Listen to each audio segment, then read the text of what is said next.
Irish Treasure. Our first guest played Harry's #1 Ravenclaw friend and top narco catcher. Not nearly as funny as she is lovely. Please welcome to the stage, Evanna Lynch!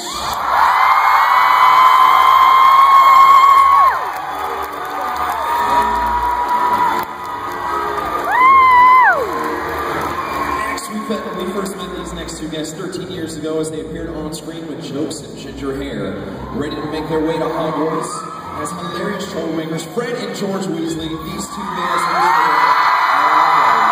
please welcome to the stage James and Oliver Phelps!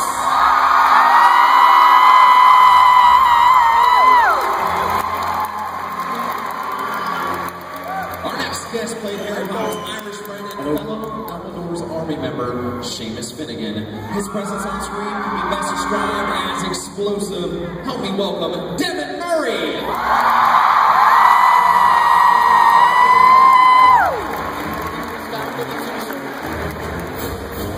And last but not least, known for his penchant for plants, his fear of Professor Snape, and for his bravery worthy of a true Gryffindor, our next guest character, Neville Longbottom, made us all want to join Dumbledore's army, specifically to beat his own backup. Please welcome to the panel, Matthew Lewis!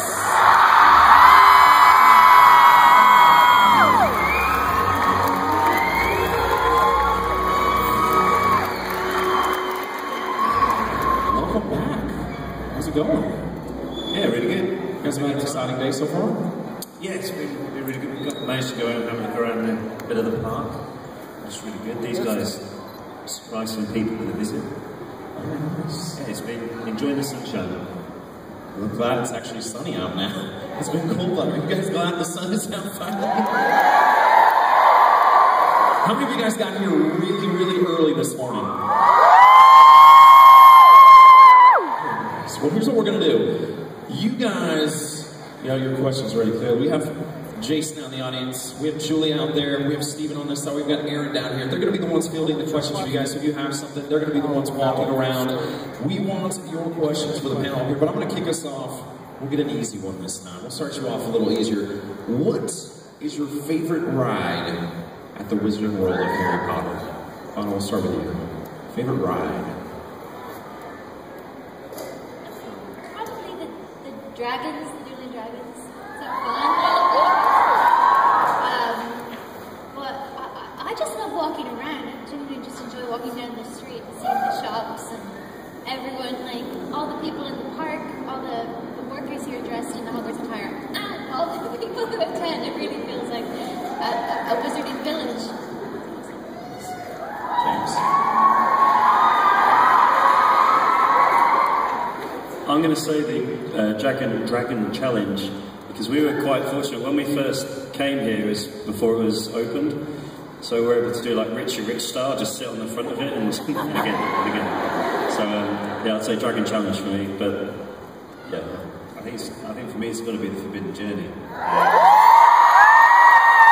Because you can actually, go to Hogwarts, which is the whole point. Everybody's dream right there. Devin? Yeah, I'm kind of with Oliver on this one. Forbidden Journey, it's just like, they totally knocked it out of the park, and the graphics in it is just unreal. Yeah, it's tough. Look, you didn't get a word out. Thanks for that.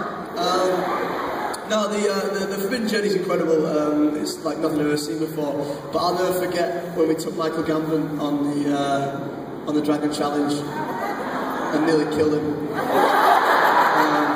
But it was awesome, and he loved it, and I'll never forget that. So I think, yeah, I'm gonna have to go with the Dragon Challenge. Yeah. All right, all the answers. All right, we're gonna go on to you guys now. Jason, where you at? Right here. I've got Sandy from Pennsylvania. I just want to say thank you guys for coming back. We did see you in 2011, so thank you.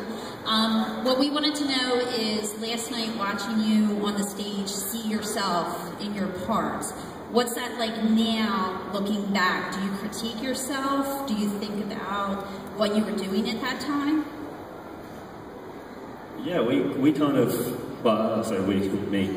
I always remember what we were doing, like behind the scenes or in between takes or something when watching it. So yeah, it's quite cool. And actually, when I first saw the film for the first time, you'd watch it first, and then you'd remember what we were doing while shooting it. And it's only the second time we actually watched it as a movie. So yeah, I more remember what we did whilst we were filming. Anyone else? Yeah. I hate it. I really struggle looking back and watching this stuff. Particularly last night when we came out and you put the big scene on, I was just like, oh man. Yeah, I really struggle with it. But on the flip side of that, I do love watching, you know, the films, you know, for what everyone else has done, everyone else's work. You've seen everyone evolve and mature throughout the films. That's kind of nice. And I can just skip past my bits. It's alright. Fast forward. I think I saw a photo of you actually from last night when you walked in with your photo on the back screen like this. It was a good one. I feel a mixture of things. Like, I feel pride for one, because like it's a Harry Potter movie and that's awesome. And also I guess I don't mind watching myself as Luna. I have a problem even with these screens right here. I'm like, awesome. But I have no problem watching Luna. It's a different character, and yeah, I'm just so happy to have been a part of the films. But I do also now, not when I was doing them, but now I feel longing. I really miss her, and I kind of miss the costumes, and I'm just waiting for Universal to make a Love Good ride so I can get back in the costume. What would that ride entail? And squirrels. I think it would be like, that's also be cool. But like something more like a trip inside Luna's imaginary world, her animal world. Would it be a roller coaster? Maybe, but there'd be more like, there would be holograms and weird things coming out at you. It would really, you'd walk out and be like, I just see. I don't even know what just happened. so spacey and awesome. Yeah, and colorful. So yeah, I'd love that to happen. Excellent. Julia. All right, I have Savannah. She's from Gainesville, Florida, and she would like to know, out of all the books, what was your favorite to film? out of all the books, what was your favorite to film? For me, it would be The Goblet of Fire. I mean, they're all fantastic to do. The Goblet of Fire I think, because, I mean, we just turned 18 when we were doing this, and we were allowed to go out clubbing afterwards. And it was the same time when a load of the, like Rob, Clement, and Stan came on board as well, and Kate and Neil. And they were all our age, because before we were always the oldest of the kids, as it were. So we hang around with them and able to grow our hair long. Even have a mosh pit in the middle of the Yule Ball, which is quite cool. Just everything about that film, I just remember as a really, really cool time. Learning to dance properly, which was just as awkward as it looked on the film when Professor McGonagall was teaching them how to dance. First day was like that, because you have all these really good-looking girls who were professional dancers, one side, and there's us there. Apart from Devon, Devon was very keen to learn. I was not. But yeah, I mean, it was a fantastic. I think that really came out during that film as well. You could see the enjoyment on all our faces at different parts of it, like the Quidditch World Cup game, to the walking and doing all the dropping down and the harnesses and stuff. That was, yeah, really enjoyable. I think for me it's probably the very first Harry Potter, because we were all so young getting onto this big huge movie and meeting so many different people, getting to make new friends, lifetime friends in the end, and getting to work with like really big director like Chris Columbus, who was absolutely amazing. And it was just so much fun, like being 11 and 12 years old, stepping into such a big set, so many people, it was just outstanding. I guess probably the last one, Deathly Hallows, just simply because I had so much to do with Neville in there. We got a lot to do in terms of stunts. I had all the really cool battle makeup and all the battle scars that we got to do. I got to, swing a sword around. It was just like, I had such a good laugh on that last movie. And yeah, I'll never forget any of that. It was wicked.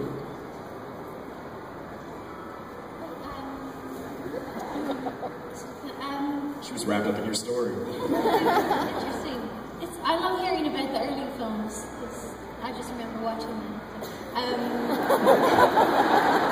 Probably the 7th one, because it was, the whole entire cast came back, like all the people I hadn't met before, and like all the Order of the Phoenix and Dumbledore's army, and there were a lot of big scenes where we were all shooting together. I remember, I think it was Mark Williams who actually made a joke. He looked around and he was like, "This is the most expensive set of extras I've ever seen." Because it was all like Maggie Smith and Michael Gambon. Well, no, not Michael Gambon.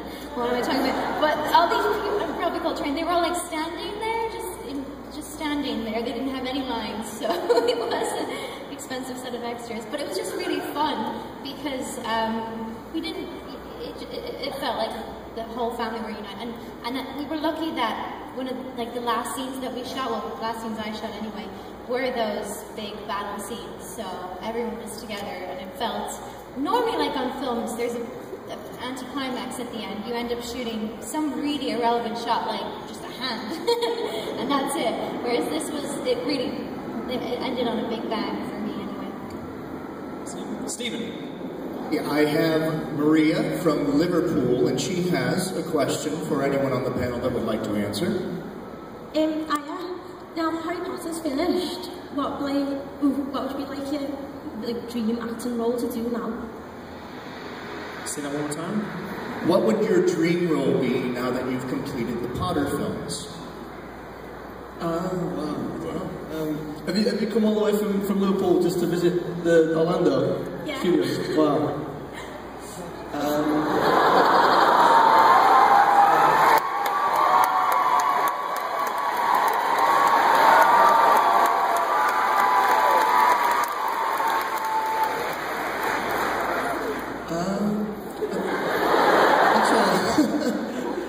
I don't know, really. What were you? Mine would be like to play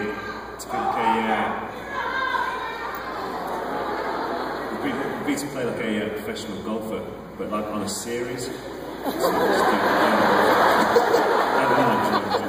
that'd be great. I did not see that coming. It's different. I thought you were going to go somewhere totally different with that. You're like, golfer. I'm like, okay. Matthew, come on, you gotta have something. Oh wow, I don't know. I think some kind of superhero would be pretty cool. Actually, the thing was, I always wanted to play a soldier, and I've just done it. I've just finished a series for BBC. Thanks. Where I'm playing a soldier, and so that was really a kind of a dream come true for me to do that. I guess aside from that, some kind of superhero, I guess. Which one? Well, obviously, like all the best ones are all taken, really. Make your own.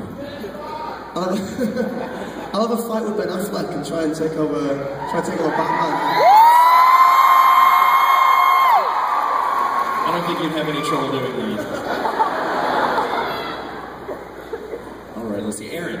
All right, guys. This next question comes from the fan page on Twitter. We have another question from the Ask HPcast hashtag, and they ask, which potion would you like to try more, Felix Felicis or Polyjuice potion?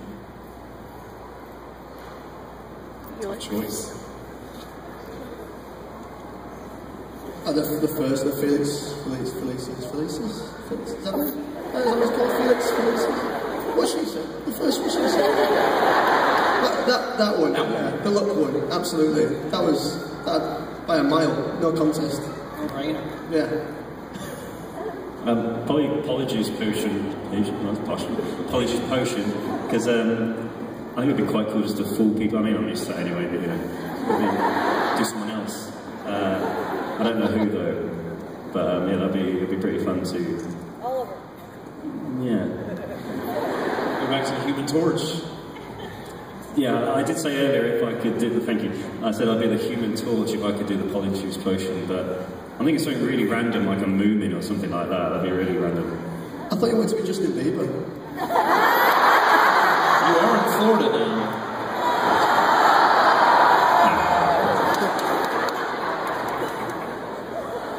Jason.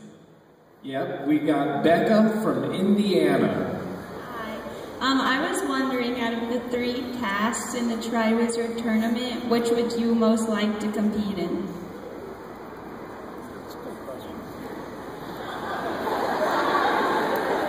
You're bringing the heat today. I think the Dragon Challenge made to get the egg.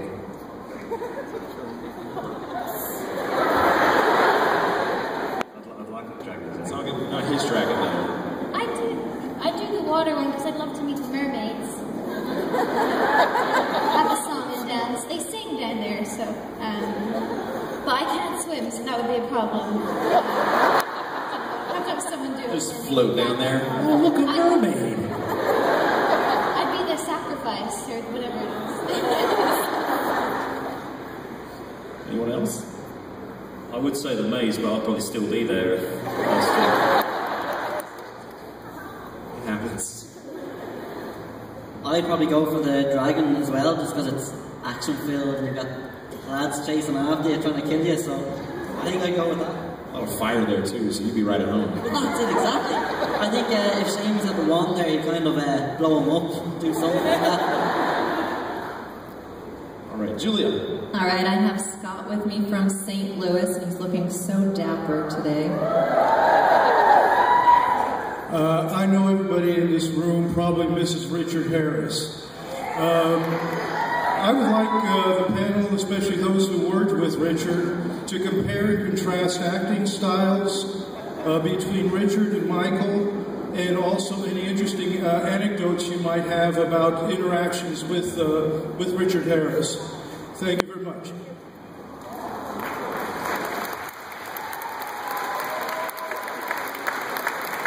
Matthew, you want to start that off? No. No, absolutely. Getting the opportunity to work with both the late Richard Harris and Michael Gambon has been absolutely incredible. Both absolute gentlemen, both a pleasure to work with, and really, as young actors, I think I speak for everyone that says incredibly inspirational.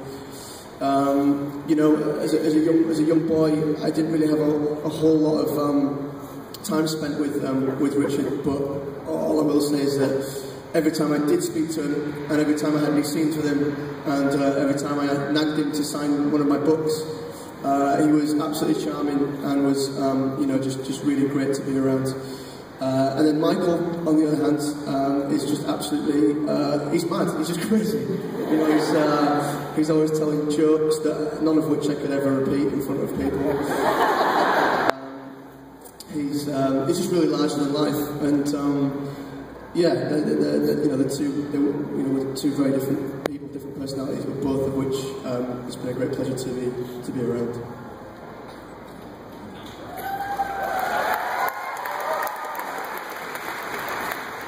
Stephen. Hey, I have Sydney from Oklahoma with a question for Ivana. Is there any scene in the book that didn't make it to the movie that you wish had made it to the movie?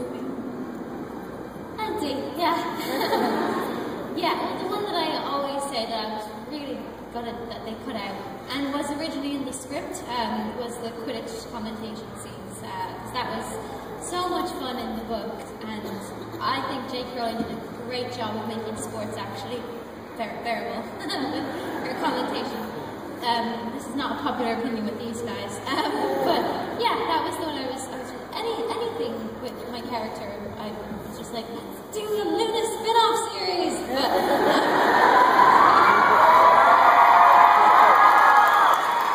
I think we all did pretty well, and I think, all the best scenes. Everyone always bemoans the lack of that there weren't more house elves, and I would have enjoyed seeing the house elves in the kitchen. I thought that was really cute. That was another scene, but yeah, we did as best as we could. Good question. Aaron. All right, I have Laura from New York City with a question for the panel. Hi, everybody. I just wanted to know, apart from Fred, sorry, moment of silence, where do you all see your characters in like 10 to 20 years, apart from what maybe J.K. has written or told, that where the characters evolve to? So where do you think your characters would be 10 to 20 years from now? I think Seamus would have been in the Demolition. He's quite a lad with the old pyrotechnics, so I think he'd have brought down any building in a matter of seconds. So I think that's what he would have went off and ventured in. I think George would probably franchised the Weasleys was Weasleys, and probably got like the ghost of Fred to like front one of the stores or something like that. It's still scare people. I guess, yeah, we know Neville, so we know quite a bit of what he went on to do. You know, went on to become a herbology teacher at Hogwarts, and ended up marrying Hannah Abbott. And I think, actually, if I don't know, tell me, are they something to do with the, is it the Three Broomsticks or something? Yeah, she manages there, so he's just sort of chilling out in the pub on a weekend, a few beers, watching the Quidditch, back to work on Monday. Pretty chilled out life, I think. I always compare Neville's character to Sam from Lord of the Rings, where he was like this cool guy and he did this really amazing thing, but behind it all he's quite normal and he just wants to sit back and live with his hobbit wife. I go with that.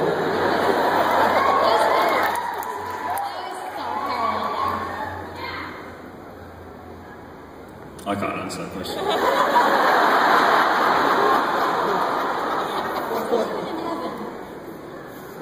You could come back. It can happen.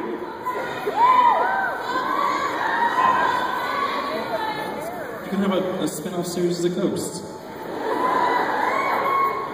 Maybe. Can I give the political answer? I do believe this. I think that the way it was wrapped up in an odd way. I did quite. I respected the way that happened to Fred. I think it's a bit sad, but it kind of shows that, in one way, shows that twins aren't always together, you know, and they are individual people.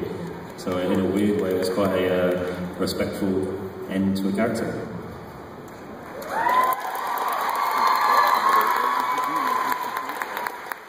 Jason? I have